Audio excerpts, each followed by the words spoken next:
Shiv Shakti innovation, full of knowledge and motivation. Okay, तो आप लोगों को पहले हैप्पी मकर संक्रांति। आज मकर संक्रांति है और मैं अभी 2 दिन से वीडियो नहीं बना पाई थी बिकॉज मेरी तबीयत कुछ ठीक नहीं लग रही थी और घर में काम भी थोड़ा सा ज़्यादा था इस वजह से।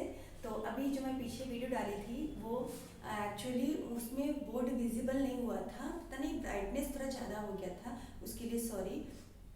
तो मेरी जो वीडियोस अब आप आएंगी उसमें आप बोर नहीं होंगे, ये मेरा वादा है आपसे, बिकॉज मैं आप लोगों के लिए ढेर सारी stories, motivations, talk and thoughts important लेके आऊँगी जिससे आपको पढ़ने में ध्यान ज़्यादा आएगा, मज़ा आएगा और आपको यहाँ जल्दी होने लगेगा। कुछ ऐसे ऐसे ट्रिक्स बताऊँगी, तो आप लोग वीडियो को लास्ट तक ज़रूर देखें क्योंकि ये बहुत ही मज़ेदार वीडियो बनेगी।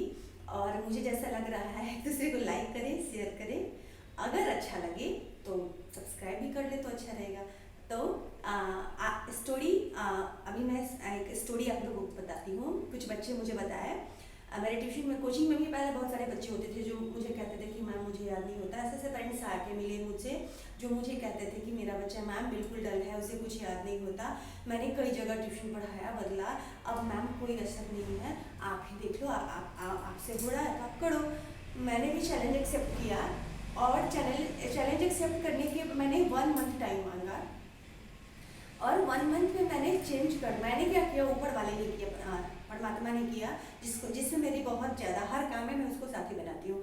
और 1 महीने में वो बच्चा इतना चेंज हो जाता था, चाहे जिसकी IQ बहुत लो भी क्यों ना है फिर भी वो काम करता है अपनी स्टेमिना से। उसके लिए तो स्टोरी है और आपको मैं बता रही हूँ शॉर्ट में बिकॉज आगे पढ़ाना भी है। तो क्या था कि आप लोगों ने सुना होगा कि वरदराज की स्टोरी, जिनको याद नहीं होता या माइंड डाइवर्ट होता है वो लोग इस स्टोरी को ध्यान से सुने। वरदराज की स्टोरी किन किन बच्चों ने सुना है? जब मैं छोटी थी क्लास 5th में, आई थिंक 4th या 5th में स्टोरी था वरदराज की कहानी, हिंदी की बुक में था। तो क्या था कि उनकी स्लोगन थी, करत करत अभ्यास के जर्मनी होते सुजान, रसड़ी आवत जाते सिर पर परत निशान।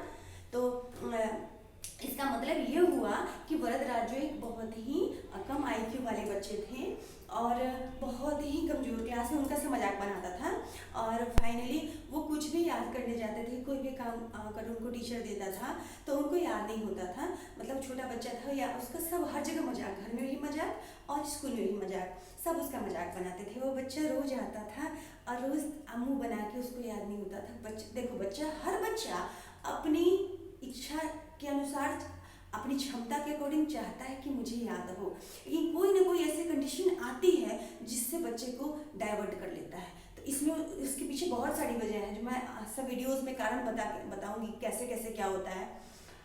तो वो वरदराज एक दिन देखता है कि बच्चे मेरा मजाक बनाते क्यों बनाते हैं, तो वो देखता है कि जिस रास्ते से आता है उस रास्ते पे एक कुआं थे। कुआं पे क्या है कि जो रस्सी आती जाती खींचते हैं, जो पानी खींचते हैं ना कुएं से, तो उस पर क्या होता है कि निशान बनता है। तो कुएं के पे जो रस्सी खींचती है, तो कुआं तो नॉन लिविंग थिंग है ना, तो उसमें तो जब रस्सी खींचती है तो उस पर निशान बन रहा है। तो आप लोग सोचिए कि अगर हम मेहनत करेंगे तो कभी मेहनत का फल ना मिले, ये हो सकता है? इम्पॉसिबल, कभी नहीं, ऐसा हो ही नहीं सकता कि मेहनत करने से मेहनत का फल नहीं मिलेगा। उस बच्चे की अकल उसी दिन खुल गई कि एक कुआं जो कि निर्जीव है, हिंदी की कहानी थी, उस पर अगर ये रस्सी के आने जाने से बार बार इफेक्ट आ रहा है, प्रभाव आ रहा है, तो क्या मुझ इंसान पे नहीं आएगा? इंसान जो मैन है ना, वो गॉड की सर्वोत्तम कृति है, ग्रेटेस्ट आर्ट है, ठीक है। तो उन्होंने उसी दिन फाइनली तय कर लिया, माइंड को सेटअप कर लिया कि आई हैव टू रीड, मुझे पढ़ना है। और फिर जो हुआ उसके बाद वो टॉप आते थे हर क्लास में, बहुत बड़े विद्वान बन गए। ओके, तो आज इस कहानी को यहीं एंड करते हैं, फिर नेक्स्ट क्लास में दूसरी कहानी के साथ मैं आऊँगी जिससे आपकी स्टेमिना इंक्रीज होगी। ओके, तो अब हम आते हैं जो आज की हमारी टॉपिक है, व्हाई डू वी इल, जो कि अभी टाइम चल रहा है कोरोना का, उससे इसीलिए मैंने इस टॉपिक को रखा है व्हाई डू वी इल, और इसको मैं थोड़ा लंबा खींचूंगी कि जिससे कि जो भी लोग देखते हैं, बच्चे देखें या मेरे सब्सक्राइबर तो है नहीं ज़्यादा, या पेरेंट्स जो भी देखते हो मोटिवेट हो। ओके, तो सिम्टम एंड साइन मैंने कुछ यहाँ पे टॉपिक्स लिखे हैं जिनमें वाई डू यू फॉलो, ये बायो का चैप्टर है, क्लास 9 के लिए है। और इसमें सिम्टम एंड साइन मैंने लिखा है, एंटीजन एंटीबॉडीज लिखा है जो इम्पोर्टेंट चीज है, और लिम्फोसाइट, इंटरफेरॉन एंड एंटीबायोटिक्स लिखे हैं। तो इसको मैं डील करूंगी 5 मिनट में, तो आप लोग बने रहें और वीडियो को लास्ट तक जरूर देखें क्योंकि बहुत मजेदार वीडियो है। ओके, तो हम शुरू करते हैं। अब सिम्टम में साइन में क्या डिफरेंस है? मेरी बिटिया खुद 9th में है और अभी वो सुन रही है, तो सिम्टम और साइन में क्या डिफरेंस है? तो सिम्टम जो होता है कलेक्टिव डिजीज के लिए यूज होता है, टर्म है। ओके, हिंदी भी मैं बताती हूँ।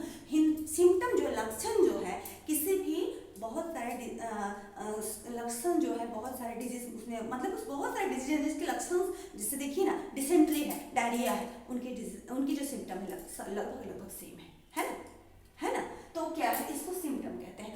और जो सिम्पटम में ही साइन इंक्लूडेड है, जब पर्टिकुलर सिम्पटम क्या है, प्लूरल है अगर मान के चलिए तो, और जो साइन है वो क्या है, सिंगुलर। ये बुक में नहीं है, अगर आप खोजने चलेंगे मैम ये कहाँ से बोल रहे हो, तो ये मेरा जो माइंड है मैं उसके अकॉर्डिंग बता रही हूँ कि साइन, जब आपने डॉक्टर ने डायग्नोज कर दिया डिजीज को बाय द टेस्टिंग, लैब में टेस्ट किया, urine test and blood test, there 2 types of test होता है ना, तो उसके अकॉर्डिंग तो जब डायग्नोज कर दिया कि दैट इज डिजीज, इंडिकेट कर दिया, it means it is sine.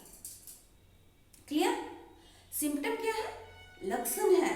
बहुत सारे ऐसे वो है इंडिकेशन है जिनके द्वारा पता चलता है, मैंने लिखा है कि symptoms are evidence which indicates to the presence of disease. Okay, board visible है, अगर नहीं तो अब ये अगर नहीं दिख रहा तो आप लोग देख लीजिए, थोड़ा बड़ा कर देते हैं और देख लीजिए। स्क्रीनशॉट की नीड नहीं है, अगर आपको लग रहा है तो ले सकते हैं, अदरवाइज आपको याद होने वाला है। आप लोग मेरी वीडियोस पे बने रहें, मैं आप लोग को 100% गारंटी दे रही हूँ कि जो मेरा पढ़ाने का तौर तरीका है, मेरा ऑरा है, उससे आप इंटेलिजेंट होने वाले हैं 100%। याद कर लीजिए ये बात। ओके, तो आप लोगों को दिख रहा है। तो सिम्टम मैंने क्या बताया? Symptoms are the evidence which indicates to the presence of disease. क्या है? एविडेंस है, प्रमाण है, जो सबूत है, जो कि बताता है कि हमारे ये डिजीज है, बट एक कलेक्टिव टर्म है। ओके, एंड और दूसरी ये देखिए यहाँ पे क्या लिखा है, the basis of symptoms of disease physician search for definite clues और signs of the disease. It means कि signs are the clues. Okay, signs are the clues. अगर कहा जाए, इसको कहानी में बना लेते हैं हम लोग, तो सिम्टम का बच्चा है साइन। ओके, सिम्टम पेरेंट है और साइन जो है वो उसका क्या है, ऑफस्प्रिंग जिसको कहते हैं ना बाकी टर्म में। ओके, तो वो है। तो आपको आया समझ में? On the basis of symptoms disease of symptom of disease physician आप लोग को पता है ना, जो जनरल सारे लोग डिजीज को क्योर करते हैं ना, मतलब जनरली कोई स्पेशलिस्ट नहीं होते हैं तो उनको फिजिशियन कहते हैं। तो अब उनको क्या है, सर्च फॉर डेफिनिट क्लूज और signs of the disease. Next point 3, sign provide information about the presence of disease. क्या करता है साइन? साइन क्या करता है? साइन प्रोवाइड्स मीन्स देता है। क्या देता है? इंफॉर्मेशन, सूचना देता है। Yes I know, information about, actually मैं अपनी बेटी को कह रही थी, सॉरी, वो पीछे से बता रही मम्मा टाइम ज़्यादा लंबा नहीं बताना। ओके, उसके लिए सॉरी। तो information about the presence of disease. तो साइन क्या करता है? इंफॉर्मेशन में सूचना देता है। उन बच्चों के लिए भी है जिनकी हिंदी कमजोर है, मैं उनको ट्रांसलेट करके हिंदी में बताती हूँ। ओके, जो देता है, सूचना देता है, क्या देता है? डिजीज की प्रेजेंस के बारे में, उसकी उपस्थिति के बारे में कि हाँ हमें ये डिजीज है, जो कि कोरोना की टेस्टिंग कराने के लिए लोग लाइन में खड़े हैं। कितने लोग लाइन में खड़े हैं? जिनको थोड़ी सी जुकाम आती वो भी लाइन में जाकर खड़े हो जा रहे हैं, पता नहीं क्या होने वाले, जैसे कोई बहुत बड़ी वहाँ पे वो मिलने वाला है। अब ये लाइन में लग जाना, ये यहाँ पे ये बहुत अच्छी बात नहीं है। फ्लू भी आया तो भी लाइन में जाके लग जाए। आप लोगों ने देखा होगा न्यूज़पेपर में कितनी भीड़ आ रही है लाइन में। ओके, तो अब क्या है, साइन निकालने के लिए कि मुझे बताओ कि मुझे है कोरोना, कोरोना कोई अच्छी चीज़ है? नहीं है। कोरोना अपने आप में रो रो के अब चला जाएगा, उसका टाइम आ गया है। कोरोना कहता है कि आप लोग जब साथ हो जाएंगे ना, सब हम एक हो जाएंगे, तो कोरोना का रोना आ जाएगा, तो अपने आप वो चला जाएगा। उसको क्या है, यूनिटी से डर लगता है। हम लोग को अलग करके सबको देखते हैं, उसका नियम ही है कि तोड़ डालो, तोड़ दो, परिवार को तोड़ो, अलग अलग करो, फिर राज्य करो, फूट डालो, राज करो। तो हम लोग को यूनिटी में आना है कि हमें कुछ हो ही नहीं सकता, हमारे ऊपर सर्वशक्तिमान का हाथ है, हमें कुछ हो ही नहीं सकता। ओके, तो आगे आते हैं। एंटीजन एंटीबॉडीज क्या है? एंटीजन एंटीबॉडीज क्या है? आप जान जाइए कि एंटीजन एंड एंटीबॉडीज दोनों रिलेटेड है, इंटरलिंक्ड हैं। ओके, दोनों एंटीबॉडीज को बनाने के फॉर्मेशन में एंटीजन का हेल्प है, ट्रिगर करता है, और एंटीजन ही एंटीबॉडीज का फॉर्मेशन करता है। ये तो जान जाइए कि दोनों टर्म इंटरलिंक्ड हैं, इंटर रिलेटेड हैं। ओके, तो antigens are substance that can activate an immune response. Antigens क्या है? एंटीजेंस आर सब्सटेंस है, ये पदार्थ है जो कि क्या करते हैं, एक्टिवेट करते हैं हमारे इम्यून सिस्टम को। तो नेक्स्ट वीडियो में हम बताएंगे इम्यून सिस्टम, इम्यूनाइजेशन। तो आप उसमें मैं पूरे डील करूंगी कैसे इम्यूनिटी से हमारी डिजीज को क्योर करते हैं, और कैसे उससे जब हमारी इम्यूनिटी स्ट्रांग होती है तो हमारा कैसा मेंटल लेवल जो है वो कितना स्ट्रांग हो जाता है, और फिर हम कैसे जीनियस बन जाते हैं। ओके, तो अब तो आता है कि क्या है, मैंने बताया अभी कि antigens are the substance that can activate immune response. Immune response को क्या करता है, एक्टिवेट करता है, स्टार्ट करता है। And antigens trigger the production of antibodies. Antibodies अभी मैंने बताया कि एंटीबॉडीज के प्रोडक्शन में एंटीजन का हाथ है। और अभी एंटीबॉडीज का नाम याद कर लीजिए आप लोग, क्या है, ग्लाइकोप्रोटीन और ग्लोब्यूलिन, सॉरी, ग्लाइकोप्रोटीन और इम्यूनोग्लोब्यूलिन। ओके, यहाँ पे लिखा है, देखिए, ग्लाइकोप्रोटीन और इम्यूनोग्लोब्यूलिन। ओके, एंड जो टर्म है, दो टर्म है। लिम्फोसाइट, लिम्फोसाइट क्या है?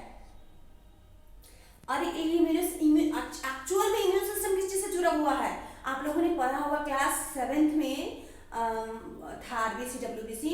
तो डब्ल्यूबीसी व्हाइट ब्लड सेल जो मेनली है वहीं पे, उन्हीं की जो वही करते हैं, जो जितने भी माइक्रो ऑर्गेनिज्म हमारे आ जाते हैं हमारी बॉडी में, उनको किल करना, डिजीज के अगेंस्ट फाइट करना, ये काम है कि इसका डब्ल्यूबीसी व्हाइट ब्लड सेल का। ओके, आईबीसी बहुत ज्यादा मात्रा में, डब्ल्यूबीसी, और उसी डब्ल्यूबीसी का पार्ट है लिम्फोसाइट। लिम्फेटिक सिस्टम 10th में लिम्फेटिक सिस्टम है। ओके, लिम्फ क्या है?